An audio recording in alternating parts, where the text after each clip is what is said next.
Welcome back to the Self-Esteem and Confidence Mindset podcast with me, Johnny Pardo. Today, I welcome Christine to the show, where we're going to be talking about confidence, mindset, and looking at our identity. So, just a quick introduction to Christine, and then we'll dive into today's conversation.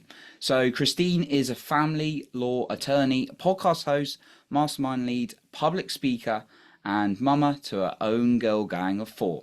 Christine is passionate about helping women uncover, recover, or for the first time ever, discover their true identities and design lives they truly love.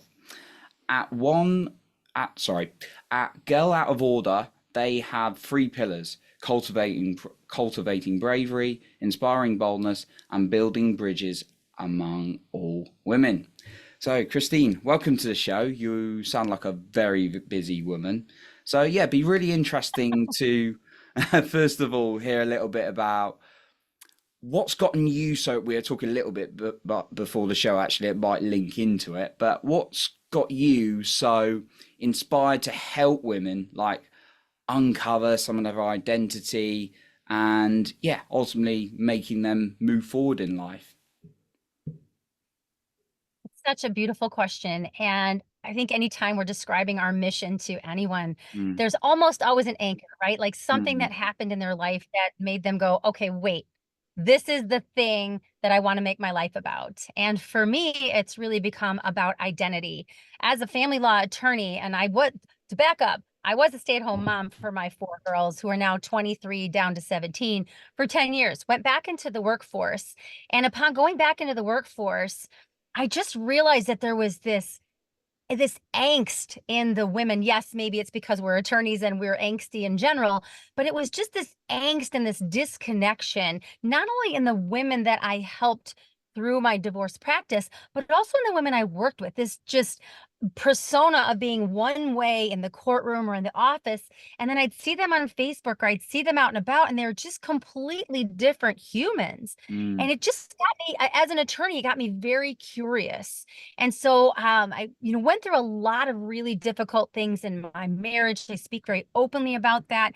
And it caused me to really want to pull back the layers and ask myself my own identity questions. Like, who is Christine Gale when she's not in the courtroom being a badass, or when she's not in a marriage where she's hurting, or she's not as a mama?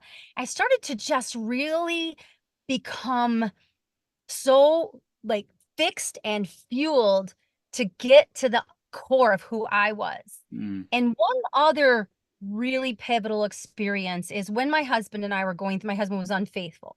So when we were going through my husband's infidelity, the pastor at the church asked my forgiveness in the immediate aftermath because he hadn't come to me to confront me about how unsubmissive of a wife I was. And I know it's pretty shocking to most people. When you're part of a conservative evangelical denomination, you hear a lot about submissive wives. And if you know me for more than 5 minutes, I don't exactly scream submissive vibes, not because there's anything wrong with that, but because it isn't congruent with who I was.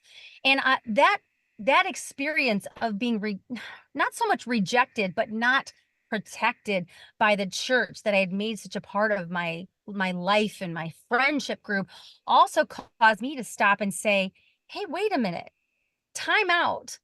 God didn't make me this way in my personality and in my persona by mistake, by accident. I'm not broken. I just needed to figure out who I am at my core and then pursue that and build a life from that knowing. Wow. Okay. Yeah, it sounds like you're on quite a journey, and then you sort of that was a question that was really like get inspiring you to kind of look at your life differently and who you were and really get an understanding. I mean, for you, when you've helped people with that, do you find it's useful for them to take like time out or kind of reflect or try new experiences to kind of discover who they are? Because I know people have different ways of getting to that core. So just be really interesting to hear your view on that. Wow, that's a great question. That's a very different way of asking about some of the same material. So I'll tell you what, I don't think it's a one size fits all Mm, process. And I think it's a lifestyle. I think identity work is a lifestyle. And so I'm going to speak specifically directly to the busy woman. Mm, I'm going to be real frank with you. Brother, I don't have time to go on retreats. I do it now, mm, later in life, my kids are older, but when I was going through the beginning stages of my identity work, I don't have time to sit down and journal and meditate and mm. do all of those things. Now, they may come in and out, ebb and flow in my identity journey, but as a practical standpoint, I needed to find the 2 millimeter shifts, the little hinges that swing those big doors that I could work on my identity while navigating the multitude of responsibilities that I have as a woman, as a provider, as a mama, as a wife, as a friend. I can't speak to the male existence. Obviously, I don't live it, but I can speak to the female existence. And the female existence, you made the comment at the very beginning, you're a very busy woman. And I just kind of was smiling on the inside. I'm like, bro, it's just called being a woman. Because I don't know any women that are not super busy. And it's not, I used to wear it as a badge of honor. Now I wear it as a warning. Not because I'm going to slow down necessarily, but because I'm seeking that balance. I'm seeking to integrate those 2 millimeter shifts in my identity while I continue with the pace of life that frankly I've chosen.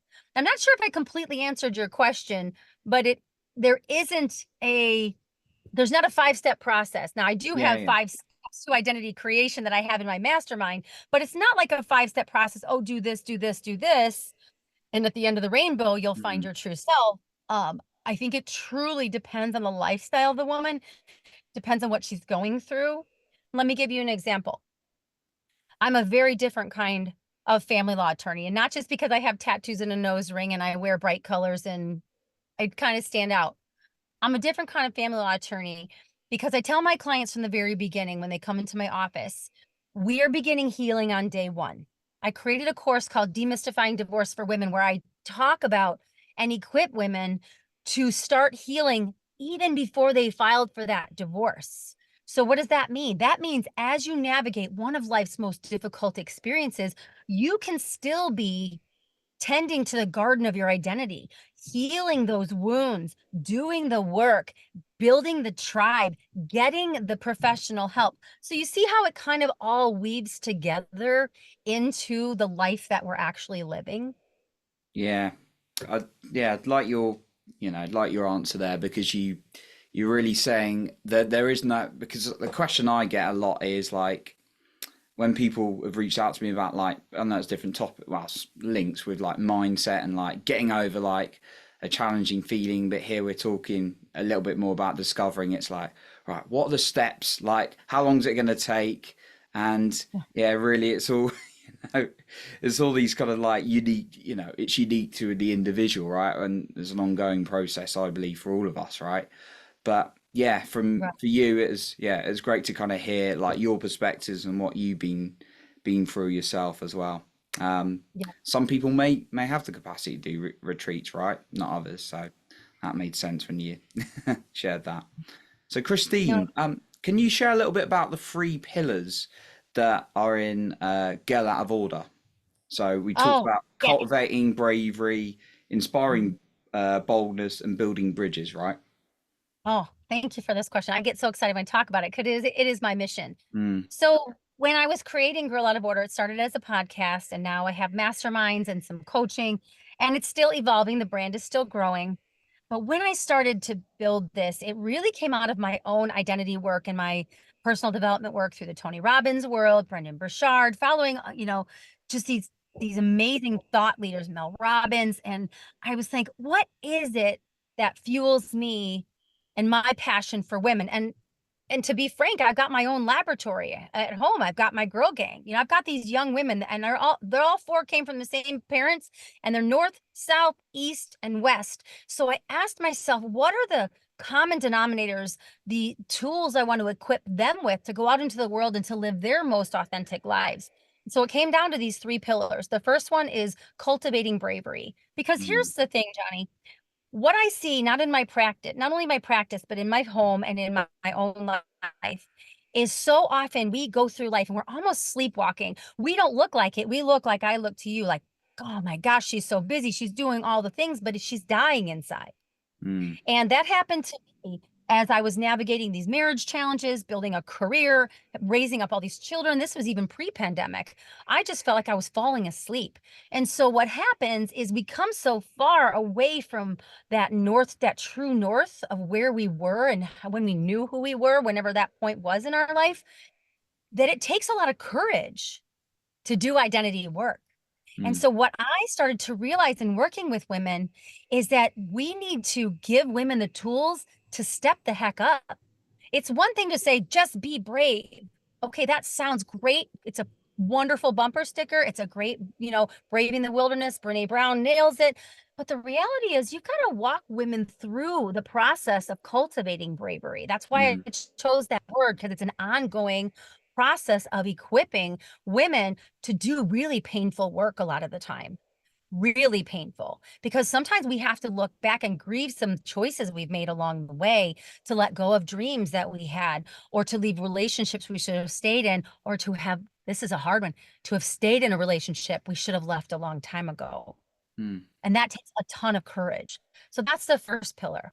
The second one is inspiring boldness. Now, this one came this came actually out of my intervention that I had with Tony Robbins in December of 2022 at Date with Destiny. Because mm, what he challenged me on, and it was brutal and absolutely life-changing, is he said, he called me counselor. I love when people call me counselor because it's significant, right? He's like, counselor. I'm like, me. He's like, the way that you show up in your masculinity is amazing in the courtroom and it's devastating in the home. And I was like, oh my gosh. I was horrified. I was a little bit humiliated, but that was my own junk, not anything he did or said. Because what he challenged me on is leaning into and embracing my femininity, which I didn't even realize I had stopped doing decades ago, out of self-protection, Johnny. mm, I became self-protective. I'm a survivor of childhood sexual abuse. I've been through difficulties in my marriage. You become hard, and then you throw in being a family law attorney. That's a nasty business. So mm, what I want to teach women is I want to inspire them to live boldly into their newly found or newly uncovered identities, but do it with elegance.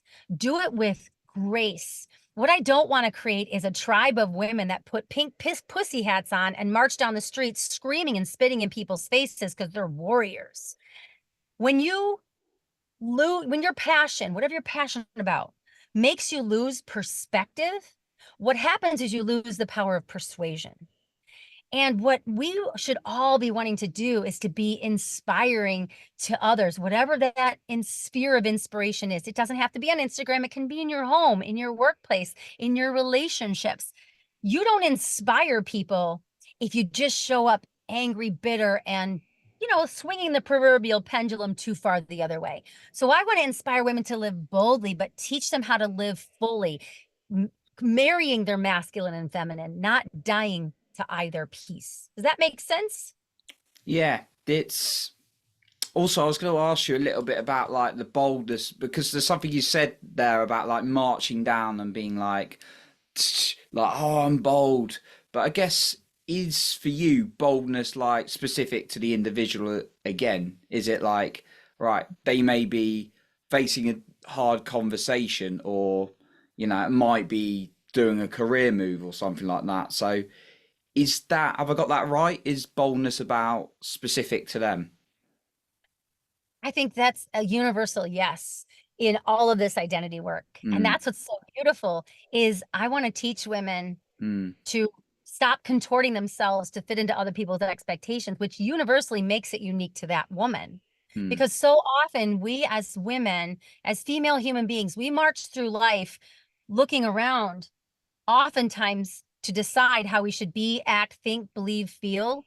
mm, And so when it comes to boldness, let me use an example of the women within the conservative church I used to belong to.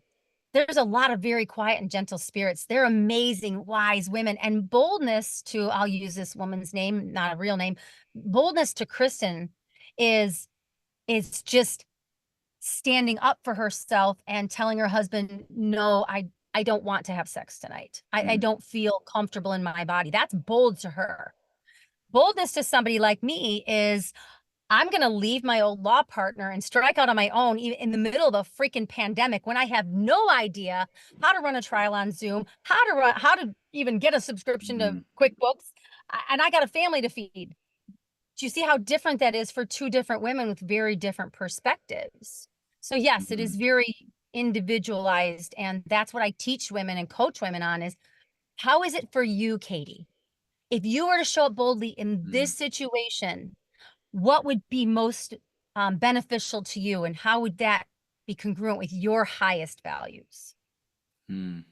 I like that. Yeah, I personally on people I've met and talked to, it's when you have those kind of conversations, it's like, oh my god, you looked like so confident in that, and actually they're like, oh my god, I was terrified. I had to work through a lot of like barriers, but you look like so cool and calm. But that was, and that was them being bold.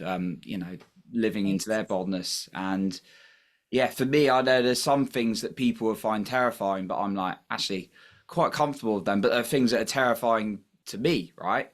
Like Mm-hmm. having, like I'll do things like I've skydived, but actually having a conversation with a gal I might be with, like an honest conversation, is more terrifying. So again, it's like different levels of like it's different boldness to different people. So love what you said with your examples of, you know, talking to her husband about not wanting to have sex with him, versus like other people's like boldness and like your, for example, with your moving partners or what it is in the law, in law as well.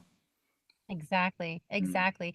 And may I just give you one more brief example, which I think would be really Yeah, that'd helpful be for great. your community?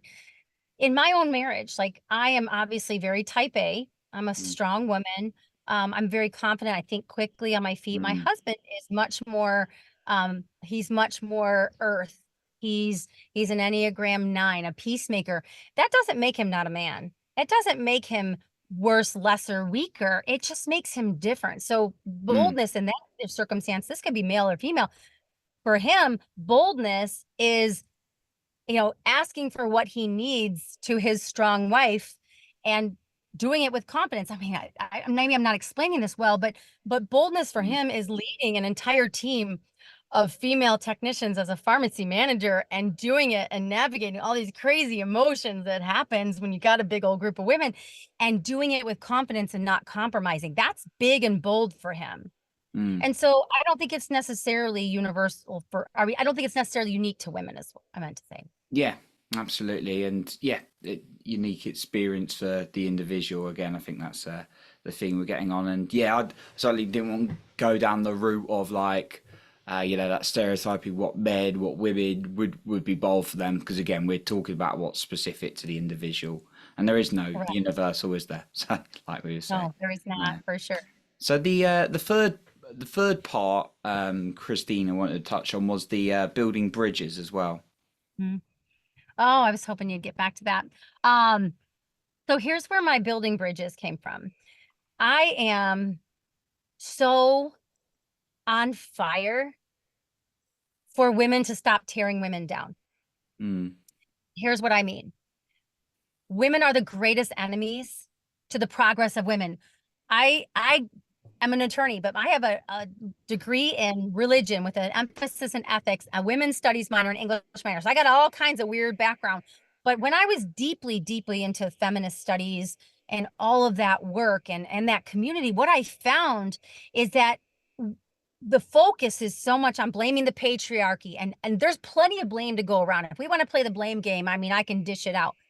But when I started raising women in my own home, Mm. I started looking at the friendship things, and then it started doing the look back in my own life. And I thought, my God, women are so brutal. Yeah, we talk about mean girls, but it doesn't have to be the quintessential mean girls. It just can be the quiet, judgmental person sitting in the cubicle next to you. And you just know she doesn't approve of you because of this choice or that choice. And so when I started Girl Out of Order, I'm very into politics. I know it's not always something that women are interested in necessarily, but I am super into politics and I defy the odds.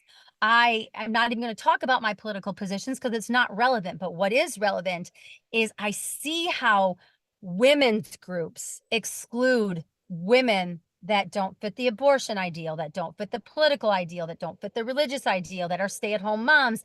What I found is that if we're going to build a community of girls out of order, of women that are going to fully embrace their unique selves, we have to stop tearing each other apart, stop tearing each other down, and start wrapping our arms of love around our commonalities.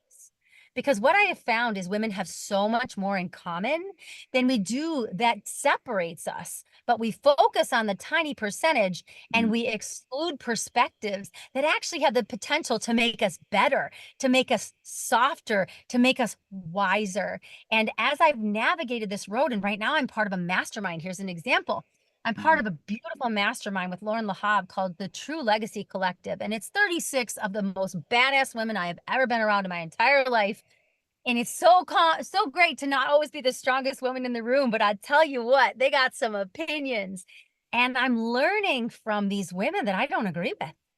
And I'm so grateful because not only are they causing me to do honest reflection, but they're sharpening some of my positions too. It just depends on the topic, it depends on the conversation. But at the core, Johnny, what it's making me is a much more loving, compassionate, warm, open-minded, and open-hearted woman. And that's the kind of community that we want to build at Girl Out of Order. mm. It sounds like you're onto some really big things there with that community and some three solid pillars there. So, Christine, just before we sort of like wrap things up today, I know there's a ton more value you can share on your podcast and your communities. So yeah, be really useful for the listener if they want to find out more about that. They want to connect with you, where they can find out more about your community or your work. Thank you, Johnny. So I just have a new gorgeous website. It's still in process, so give a woman a lot of grace as she gets this figured out, but it's thechristinegale.com because Mm. christinegale.com was taken. So I Ah, am the Christine Gale, and I'm totally comfortable with that because it makes me that's sound so cool. special. And the same, the Christine Gale at Instagram. I'm Christine Salisbury Gale on Facebook, and it's a weird spelling. It's my maiden name, Salsberry, and I have my Girl Out of Order podcast. I would love to see everybody on there. And I'm on LinkedIn and all the places. Really, I'm not hard to find. I'm no secret. Oh, amazing. Well, Christine, thank you for everything you've shared today. I appreciate you coming on today. Absolutely. Thank you so much for having me. I appreciate it. Thank you. So that concludes our episode for today. And remember, you are in control of your own self esteem and confidence.